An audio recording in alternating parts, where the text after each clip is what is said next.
Hi everyone, my name is Kaylee and welcome back to my YouTube channel.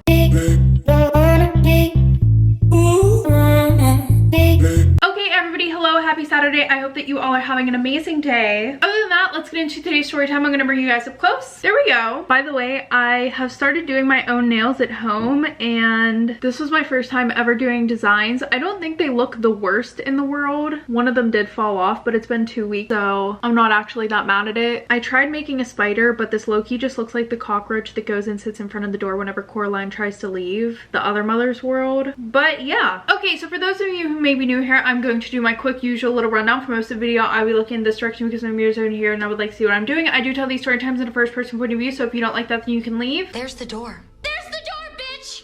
And these story times are sent in by anonymous people. Okay, story time about how my boyfriend gave me an STD. Yup. Do we expect anything less from a man? No. Anyways, a little background information. I was 18 years old and had just gotten a job at this community gym near my house, and I would help my parents take care of my siblings during the day, so I ended up taking the night shift, which was from 9 at night until 7 in the morning. And the gym was always super empty whenever I got there. I think it was because most of the people who belonged at this gym were old and retired. Like, most of the kids that lived in the area usually went to Planet Fitness or a Crunch. But there was this one guy who would come in every single night at around 10 p.m. and leave at 1 in the morning. And the only interactions that him and I ever had were hi and bye. And listen, he was very good looking, okay? Muscular, toned, tall, dark, and handsome. But I went to work every night looking like Adam Sandler. Hair in a bun, oversized t-shirt with stains on it. Y'all, I am extremely aware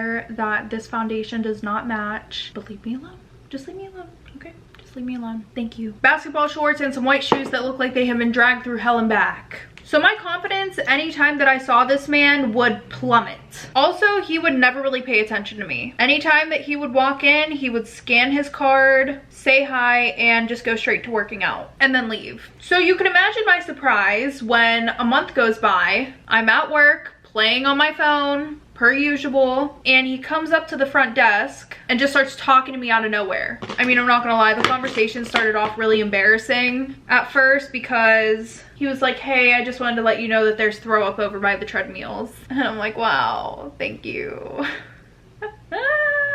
Like, I thought that he was gonna try to make some conversation with me at first. No, there's throw up over there, go clean it the fuck up. Okay, thanks. I'm gonna go myself now. Anyway, so of course I go, I clean it up, but when I go back to the front desk, he's still standing there. And in my head, I'm like, all right, what the fuck does he want? Because I know it's not me. I know it's not me. So I'm like, oh, do you need help with anything? The fuck?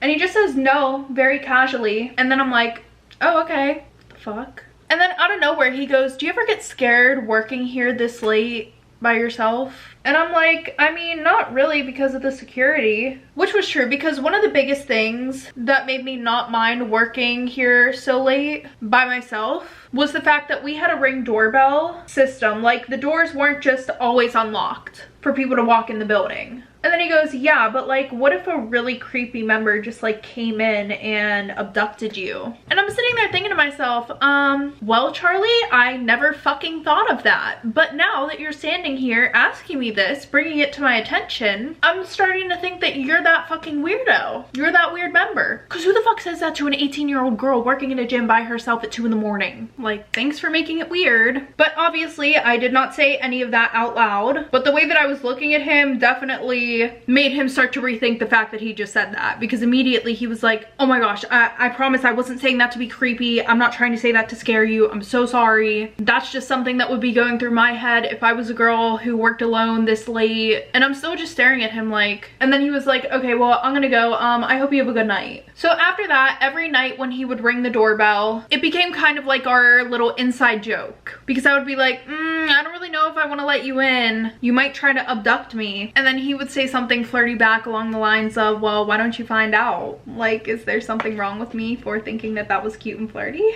probably. Anyways, obviously I would let him in because if I didn't, I would get fired. Anyways, after that whole first altercation, not only did we have like our little flirty inside joke, but he also started staying an hour after his workout just to talk to me. So instead of him leaving the gym at 1 in the morning, he was leaving the gym at like 2:30, sometimes 3 in the morning. So, you know, 3 months goes by, and at this point I've learned a lot about him. He was 25, he lived at home with his parents, he worked as a bartender at night. So, you know, he seemed like a pretty simple guy.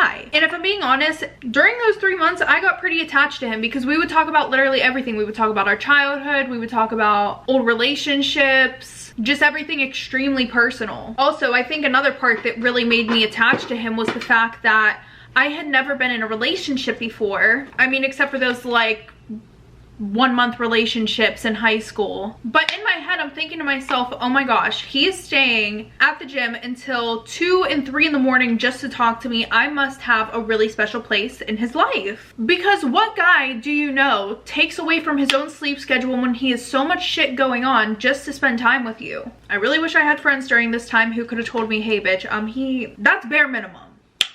Bare minimum. Anyway, so one night around Christmas time, he brought me coffee at 10 o'clock when he got to the gym. And then he didn't say anything for a few minutes. He just kind of stood there at the counter staring at me. And I'm like, are you good? Like, what's going on? And he was like, I was just thinking that maybe you and I should go on a date. And I'm like, really? And he's like, yeah, maybe when you're not dressed like a bum, but I think you and I should go on a date. And at first I'm like, oh, thanks. Because that was fucking rude. But obviously I said yes. I wanted to go out on a date with this man. I'd been talking to him for the past few months. Also, I thought that because he was older, this relationship was gonna be the best relationship ever, because I was thinking to myself, oh my gosh, he's an older man, he knows how to treat a woman. I hit the jackpot. How about I hit a fucking pothole? But we'll get into that in a minute. Anyways, our first date was super cute. We weren't able to hang out during the day because obviously I told you guys I had to help my parents, watch my siblings, but not only that, my parents were extremely strict. So the one night, he came to the gym at like 10 o'clock, stayed there with me until 12, and I closed the gym early that night because I told my boss, hey, I'm not really feeling good, I'm gonna go home. And there was nobody else to come in and cover my shift, so I was able to just lock up and leave and go on this date. And this was on a Friday night, so he took me to the bar that he worked at. He introduced me to all of his coworkers, which made me feel even more like, oh my gosh, he's introducing me to the people in his life. Now I know for sure that this shit is serious. Damn. He don't got a clue in the fucking world. So yeah, we went to the bar and got a few drinks, met a bunch of his friends and his coworkers, and then afterwards he drove up to this ledge where you could see over the whole town, and we sat there for about 2 hours talking, and then he drove me home. It was really special. Like, I genuinely thought that I was in love with him after that date. Oh, but before he took me home, he asked me to be his girlfriend while we were up on that ledge. So I was like, oh my gosh, I'm officially his girlfriend too. Ah! I was so happy.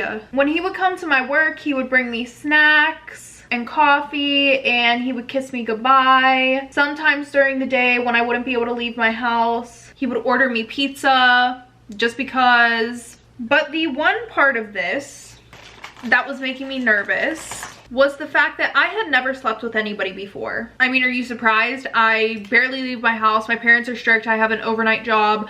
I don't really have time to go out with anybody. I've had 2 boyfriends in high school, and yeah, so not a surprise that I have never did the nasty. And whenever him and I were getting to know each other, I had told him this very early on. Like, yeah, I have never slept with anybody. I just haven't found the right person, and I don't trust a lot of people. And even after he asked me to be his girlfriend, I told him, listen, that's just still something that I don't want to do yet. And he seemed very supportive about it. He was like, yeah, take your time. You know, I'm not going to force you to do anything. Like, he acted extremely understanding. But after a while, probably like 2 months after we started dating, I noticed little comments here and there. After his workout would be over, he would be like, hey, you should close up early and we should go back to your place. Or, hey, my parents aren't home, you should slide. Like, let me come pick you up. And then there was the, you know we've been dating for this long, right? And then it was the, I just really hope that by now you trust me. And those little manipulative comments. And listen, I know this is gonna sound dumb, but because he acted so patient and understanding, I fully convinced myself that it meant that he actually cared about me, as I think anybody else would. So eventually I was like, you know what, okay, maybe I'm overthinking this whole having sex thing. Like, he's never given me any reason to think that he's gonna stab me in the back or do anything to hurt me. So the one night before I left for work, I told my parents that I was gonna be working a little bit late that day because I had to take somebody's shift, when in reality I was gonna go to work until 2 in the morning and then close early and just go back to his house with him. And that's what I did. He took me to go get some McDonald's before, and then we went to his house and we slept together. And y'all, when I tell you that things changed almost overnight, I genuinely wish I was joking. All of a sudden, he wasn't texting me good morning anymore. He would only text me at like 12 or 1 in the afternoon saying, hey, when usually it was good morning, beautiful, how did you sleep? And then eventually he stopped texting me altogether, and I was the one who had to start conversations with him first. He stopped sitting at the front desk with me. Like, instead of staying until 2 in the morning like he always did, he would leave right after his workout. He would be like, all right, I gotta go, and then kiss me on the cheek and leave. When I tell you that something like that really fucks with a girl's head, I was gaslighting myself into thinking that there was nothing wrong. I was trying so hard to tell myself, you know what, he's just busy, he's busy, he's busy. Like, don't crash out, things are fine. But then he stopped coming to the gym at night completely. At first I thought that maybe he was just busy bartending more, because even whenever I would text him, he would be like, sorry, at work, I'll talk to you later. But then whenever later would come, he would be like, hey, sorry, I fell asleep, I'm so tired from work. But then the one day I was called in to help one of my co-workers organize member accounts, and I just so happened to see his sign-in times on the computer, and I see that he had still been coming to the gym just during the day, which made my stomach drop, because why would you randomly change your entire schedule after months of coming to the gym every night? So I texted him asking him if everything was okay, because during this, guys, we were still texting a lot, okay? We just really weren't seeing each other. And I don't even know why he kept it going with me over text and these 2-3 minute calls, when he literally just could have been like, yeah, I don't want to be with you anymore, bye. Because it wasn't like he was using me for sex. He didn't even really want to have sex anymore. Anyway, so like I said, I texted him and I'm like, hey, is everything okay between us? And he's like, yeah, sorry, I've just been busy. And in my head, I'm thinking, busy doing what? Because you still have time to post on Snapchat every day. But when I say every day, I mean more like every 5 seconds, because he literally posts on Snapchat 24/7. But from there, it just got worse, because eventually we hadn't seen each other in a whole month, and it felt like I was literally begging him to hang out with me. Like, we literally went from seeing each other almost every single day to him and I just texting each other and being on 2-minute phone calls. But I would be lucky if he would even answer the phone most of the time, to be honest. He would leave me on delivered for hours. And just when I thought that things couldn't get any worse than they were, they did. A million times worse. Because I started noticing that something felt off down there, like extremely off. At first I thought that maybe I just had a little bit of irritation, which was weird because I hadn't had sex since that one time over a month ago. And then I thought that I was just being paranoid. But fast forward 2 weeks, things started to get a little bit worse, so I decided to make myself an appointment and go get seen. And when I tell y'all, when the doctor came back and told me that I had an STD that I was gonna have to live with for the rest of my life, I literally threw up. Like, I was throwing up and sobbing, and the doctor was like, listen, this isn't the end of the world, you're okay, you're gonna be fine, we have medication, blah blah blah, this, that, and the next. I still just like could not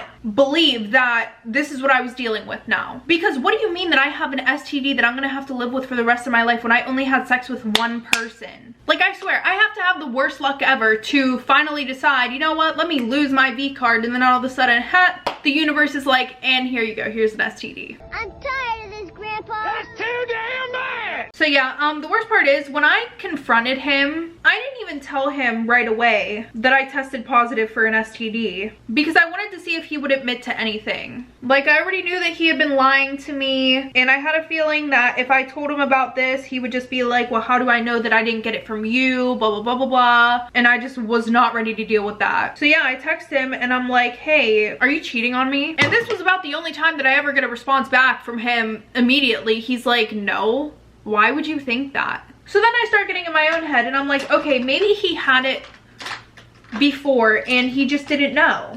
A lot of people who have STDs, sometimes their symptoms are dormant and they just don't know that they have it. I was trying so hard to give him the benefit of the doubt when I shouldn't have.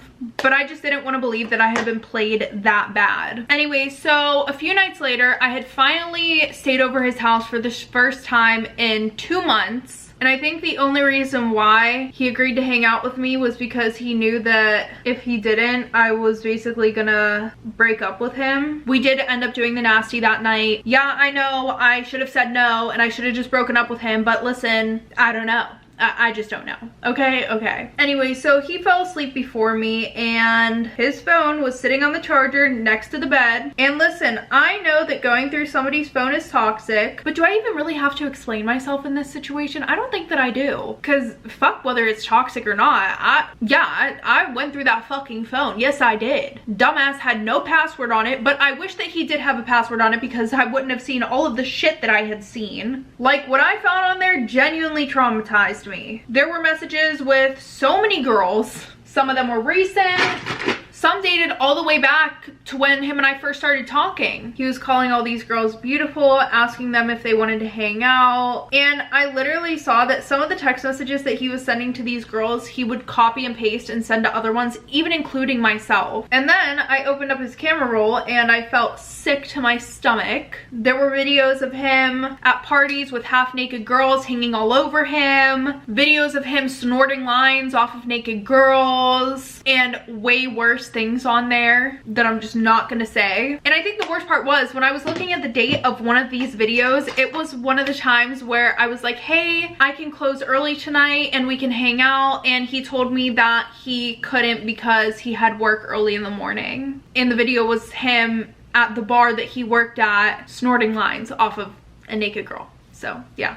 There were multiple of those videos in there. A lot of shit went down at that bar. And the worst part is all these girls had the nerve to smile in my face and be like, hey girl, you know, oh my gosh, he talks about you so much.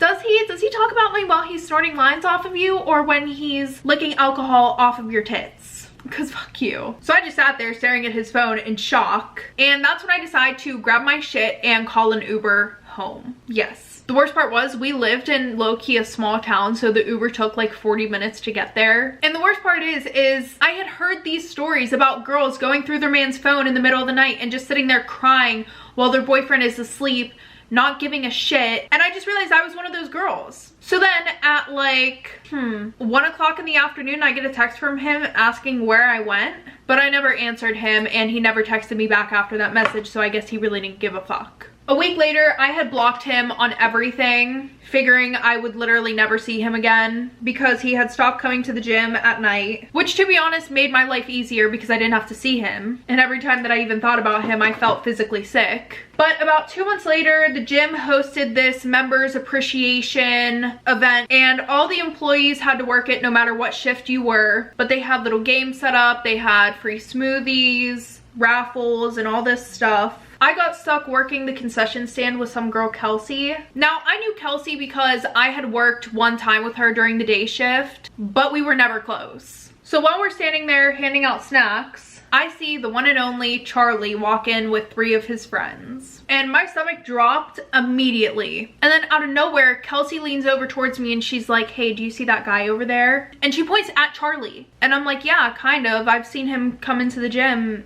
a couple of times. And she rolls her eyes and she goes, he's such a douchebag. And at this point I'm invested. I'm like, what? Girl, how the fuck do you know my ex-man? Not my man, my ex. So I'm like, really, what happened? Why is he a douchebag? Like, I know he's a douchebag, but why do you think he's a douchebag? And she goes, we dated a few months ago, but I found out that he was cheating on me with a few other girls. And when I tell y'all, my stomach dropped to my ass, like my heart dropped to my ass, because a few months ago, that's kind of when him and I were messing around with each other. Yeah. But then she was like, you know what's even funnier though? He's such a pussy, he couldn't even own up to it. Instead, he just avoided me. Like, the only reason why he started going to the gym at night instead of during the day was so that way he could avoid me. And I wasn't even gonna think of telling her that him and I hooked up or him and I dated, because I didn't want no more drama out of that whole situation. Like, that shit had already mentally and physically taken a toll on me. I didn't need no more of it. But I was like, so how did you two meet? And she was like, at the gym. Like, it was obvious, and I'm like, oh, like, this story sounds exactly like mine. Ow. And then she goes, but you know what? I got him back in the worst way, so I don't even care. And now the wheels in my head are turning even more than they were before, because I kind of had an idea of where this was going. She leans over to me and she's like, my ex-boyfriend cheated on me and gave me an STD. And after I found out that Charlie was cheating on me, the one night I told him I didn't want to use a condom. Yeah. When I tell you, I felt like I was going to pass out. I literally was in shock, because you're telling me that you're the reason I have an STD right now, bitch. But like, the worst part was she had no idea who I was to him, and that she had given it to me. Like, girl, not only did you punish him, but you punished every other bitch that he fucked without a condom. Okay, everybody, that is the end of today's story time. If you guys like this video, make sure to give it a thumbs up, and if you want to see more, hit that subscribe button down below. And if you want to know whenever I post my next video, make sure to click that bell. And if you guys want to send in your anonymous story time, or you want to know how to send in your anonymous story time, make sure to click the links down below in the description. But other than that, I will see you guys next time with the new story time.